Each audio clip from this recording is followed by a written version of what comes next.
In the early 90s, when grunge was hitting the airwaves and gaining an international following with the likes of Nirvana and Soundgarden and Pearl Jam, etc., Boss decided to jump on the bandwagon and produce a pedal to try and capture the sound. But by the time they got it out onto the market, it was 1996, and yeah, the musical scene had changed quite a lot by then. The pedal they released was only available for 9 months because, yeah, obviously they realised that they'd completely missed the boat. The PW-2, the Boss Power Driver. So it's actually I think it is Boss's rarest pedal to date, and probably will stay that way. It was only made for 9 months in 96 and 97. What we have here today are two pedals by Drunk Beaver, one of our most popular pedal builders, and we have the Big Grunge and we have the Seattle Driver. So they're both based off the Boss PW-2, so that's pretty cool to have two different iterations of the same pedal. The Big Grunge is actually a world exclusive, so you won't find this anywhere else apart from boostguitarpedals.co.uk. And then the Seattle Driver, you will find this elsewhere, including Drunk Beaver's own website. If you're based in Poland, that's probably the best place to buy. But let me take you through the key differences. So you may have noticed already, apart from the graphics, which are different, you may have noticed already there's a bit of a gap there. So the Seattle Driver has, I love the names of these by the way, Fat Muscle, Air, Exhaust, Vacuum, Power. Great names.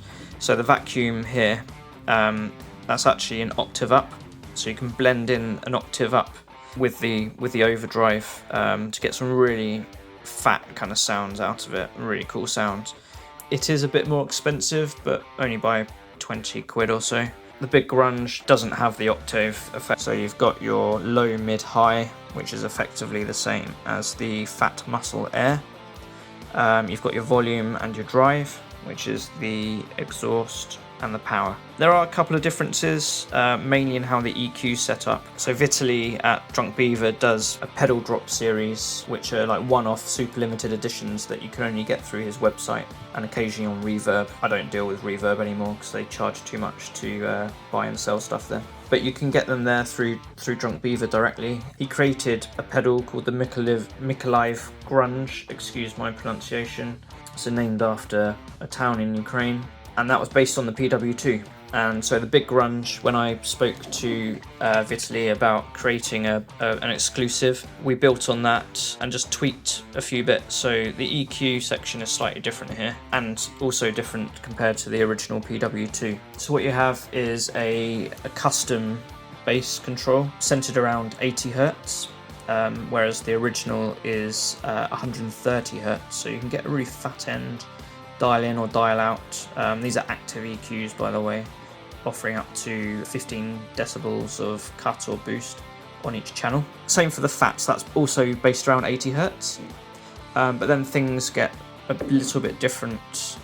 So the Big Grunge, the mid channel is based on 890 Hertz, whereas the muscle channel, I love the name, the muscle channel is similar but different, is 875 Hertz. So they both have, they're similar. The muscle is actually a custom 875 Hertz is different, whereas this has the stock PW-2 setting of 890 Hertz. The highs, you don't even get a high control on the original PW-2. Both of these are obviously custom. So the center frequency for the highs on the Big Grunge is 3.5 kilohertz. So that's actually quite high, and you can really dial in some nice cut on this, thanks to the 3.5 kilohertz. The Seattle Drive, on the other hand, is centered around 1.5 kilohertz. It's a very different top end response. Those of you that kind of mess around with these things will understand the differences straight away.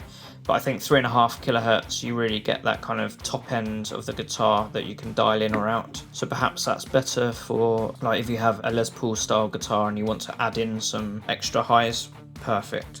The Seattle Driver, maybe if you've got a single coil and you want to add in a little bit more, almost like high mids, 1.5 kilohertz. Both these pedals are really, really good. There are no diodes in either of them, so it's just pure op-amp clipping for proper amp-like overdrive. Yeah, they both sound insane, like nothing like any other overdrive really, just a kind of really raw, kind of aggressive but slightly smooth out kind of sound. Like it's aggressive and cutting, but then it's not going to pierce your ears or anything. And with the active EQs, you can really dial this in for a number of different things, get some really nice kind of boosted sounds, even scoop out the mids completely, kind of, you know, soften that out a bit, get the drive going. Yeah, so these are great pedals. So I'm offering this $139.99 for the Big Grunge. It's a one-off kind of edition. I started off with 10. I've got one, I think this is the last one, or I may have a couple left. So if you want to get something that you won't find again, and you won't find it anywhere else, this is really cool. Love this pedal. Or the Seattle Driver is a little bit more expensive. As I say, it's about 20 quid more expensive. It's $159.99. But yeah, it does have the additional octave up and a different high-end response. So whatever suits your setup, really. I can highly recommend both of them.